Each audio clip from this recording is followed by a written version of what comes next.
There's a strange assumption many people grow up believing that the human mind is supposed to work perfectly, that thoughts should be logical, emotions proportional, attention stable, and identity consistent. When something breaks that expectation, we call it disorder, dysfunction, or illness. But the brain does not begin as a machine designed for happiness. It begins as a system designed for survival. Every emotion, every impulse, every mental pattern exists because at some point it helped a human being stay alive. Fear keeps you alert. Sadness slows you down after loss. Anxiety prepares you for uncertainty. Even avoidance protects you from danger. The mind is not trying to make life comfortable. It is trying to keep you safe. Mental disorders often emerge when these survival systems become stuck, activated too strongly, too often, or in situations where protection is no longer needed. They are not random malfunctions. They are survival modes that never turned off. Depression, the shutdown response. Imagine an animal injured in the wild. Movement becomes dangerous. Energy must be conserved. The body slows everything down to survive until recovery is possible. Depression resembles this biological shutdown. Motivation disappears. Pleasure fades. Sleep changes. Thinking slows. The world loses color and urgency. From the outside, it looks like laziness or pessimism. From the inside, it feels like gravity has increased. Neuroscience shows changes in neurotransmitters linked to reward and motivation, but chemistry alone does not explain the experience. Depression alters prediction itself. The brain stops expecting positive outcomes, so effort feels irrational. Why try if nothing will matter? This is not simply sadness. Sadness moves. Depression freezes. It is the mind attempting to protect itself from further disappointment, stress, or emotional injury by reducing engagement with the world altogether. The problem is that a system meant for temporary retreat becomes permanent isolation.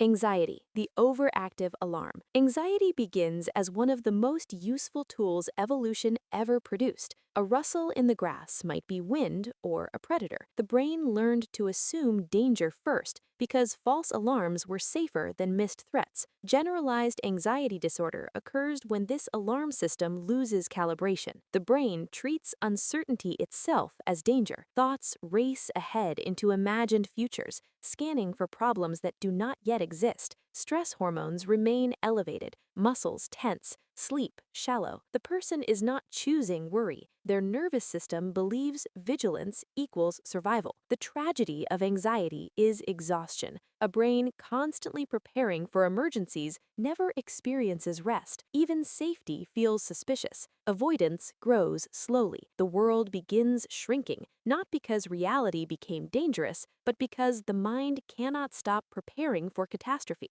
ADHD, the interest-driven brain. Attention is often misunderstood as a measure of discipline. In reality, attention is regulated by reward prediction. The brain focuses where dopamine signals importance. In ADHD, this regulation works differently. Tasks lacking immediate stimulation feel almost impossible to start, while engaging activities trigger intense concentration known as hyperfocus. The issue is not absence of attention, but difficulty directing it voluntarily. Time becomes inconsistent. Motivation arrives unpredictably. Intentions and actions separate. This creates a painful contradiction, knowing exactly what needs to be done while being unable to initiate it. Historically, such brains may have thrived in environments requiring rapid scanning, creativity, and responsiveness to novelty. In modern structured systems demanding sustained routine, the same traits become disabling. ADHD is not a failure of effort. It is a mismatch between brain wiring and environmental expectations. OCD, the control loop. Human beings rely on prediction to feel safe. When uncertainty becomes unbearable, the brain searches for control. Obsessive-compulsive disorder traps this process in a loop. An intrusive thought appears: contamination, harm, mistake, danger. Everyone experiences intrusive thoughts, but in OCD, the brain assigns them exaggerated significance. The thought feels urgent, meaningful, threatening. Compulsions emerge as attempts to neutralize that threat: checking, washing, counting, repeating. Each ritual briefly reduces anxiety, reinforcing the behavior neurologically. The brain learns that ritual equals relief, strengthening the cycle. The individual usually recognizes the irrationality,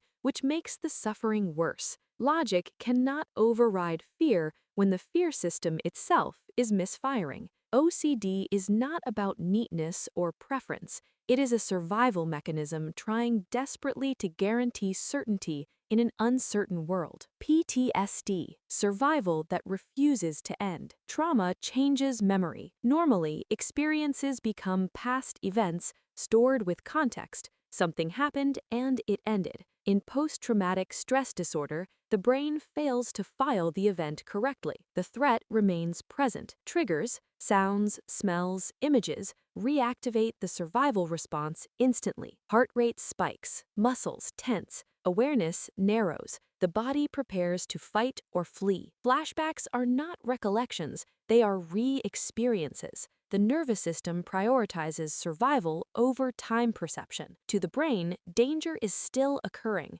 Hypervigilance develops. Sleep becomes fragile. Emotional numbing occurs as protection against overwhelming feelings. PTSD is not weakness. It is memory refusing to release survival mode after survival is no longer required.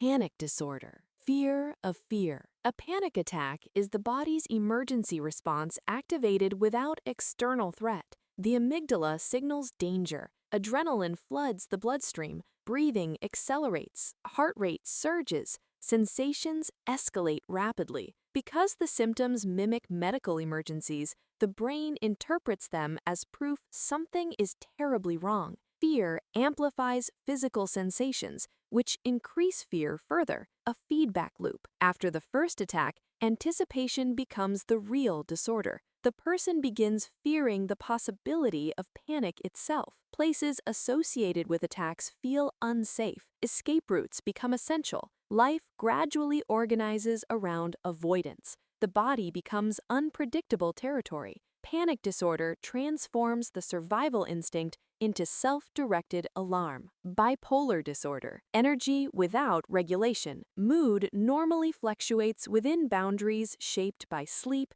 environment, and neurochemistry. Bipolar disorder expands those boundaries dramatically. During mania, energy surges beyond regulation. Sleep feels unnecessary. Ideas multiply rapidly. Confidence intensifies into certainty. Risk assessment weakens. Creativity and productivity may initially increase, but acceleration eventually exceeds control. Thoughts race faster than judgment. Irritability rises. Reality may distort. Then comes depression, a collapse in energy and motivation that contrasts sharply with the previous state. The brain oscillates between activation and shutdown, unable to maintain equilibrium. Bipolar disorder is not emotional instability in the ordinary sense. It is biological rhythm dysregulation, affecting perception, behavior, and identity itself. Social anxiety, the threat of judgment. Humans evolved as social creatures. Acceptance meant survival, rejection meant danger. Social anxiety exaggerates this ancient mechanism. The brain interprets evaluation as threat. Attention turns inward, monitoring posture, speech, facial expression. Self-awareness becomes hyper-awareness. Ironically, this self-monitoring disrupts natural interaction, creating the very awkwardness the person fears. Afterward, memory replays conversations repeatedly, searching for mistakes. Minor moments become evidence of failure. Avoidance seems protective, but strengthens fear by preventing corrective experiences. Social anxiety is not dislike of people, it is fear of social exclusion amplified beyond proportion. Eating disorders. Control through the body. When life feels unpredictable, control becomes psychologically valuable. Eating disorders transform food into a system of control, identity, and emotional regulation. Restriction can create a sense of mastery. Hunger becomes achievement. Numbers provide certainty where emotions feel chaotic. Binge-purge cycles reflect attempts to manage overwhelming feelings through physical action. The disorder often speaks in the person's own internal voice, disguising itself as discipline or self-improvement. But beneath behavior lies deeper survival logic. Control the body to regain control over life. Borderline personality patterns. Emotional intensity without buffer. Emotions normally rise and fall with internal regulation mechanisms smoothing transitions. In borderline personality patterns, emotional responses arrive intensely and rapidly, with slower return to baseline. Attachment becomes central. Fear of abandonment activates powerful survival responses. Relationships feel urgent, unstable, and deeply meaningful. Identity may shift because emotional states strongly influence self-perception. Impulsivity often functions as an attempt to escape unbearable emotional pressure. What appears dramatic externally often reflects genuine neurological intensity internally. The person is not exaggerating emotion, they are experiencing it at amplified volume. Schizophrenia, when prediction and perception separate. The brain constantly predicts reality, comparing expectation with sensory input. In schizophrenia, this predictive system becomes disrupted. Signals that should be filtered gain importance. Internal thoughts may be experienced as external voices. Patterns appear meaningful when they are random. At the same time, motivation and emotional expression may decrease, reflecting changes in reward and executive systems. The core suffering lies in uncertainty about reality itself. Trusting perception becomes difficult when the boundary between internal and external experience blurs. Despite cultural portrayals, individuals with schizophrenia are more often frightened than frightening. Their brain is attempting to interpret a world whose signals no longer align. Dissociation, escape without leaving. When overwhelming experiences cannot be escaped physically, the mind creates distance psychologically. Dissociation reduces emotional intensity by separating awareness from experience. Time feels unreal, identity feels distant, memory fragments. In extreme cases, identity states develop to contain incompatible experiences. This fragmentation is not failure, it is protection created when integration was impossible. The same mechanism that once preserved survival later complicates coherence. Healing involves reconnecting experiences safely, allowing the mind to function as a unified system again. Across all these conditions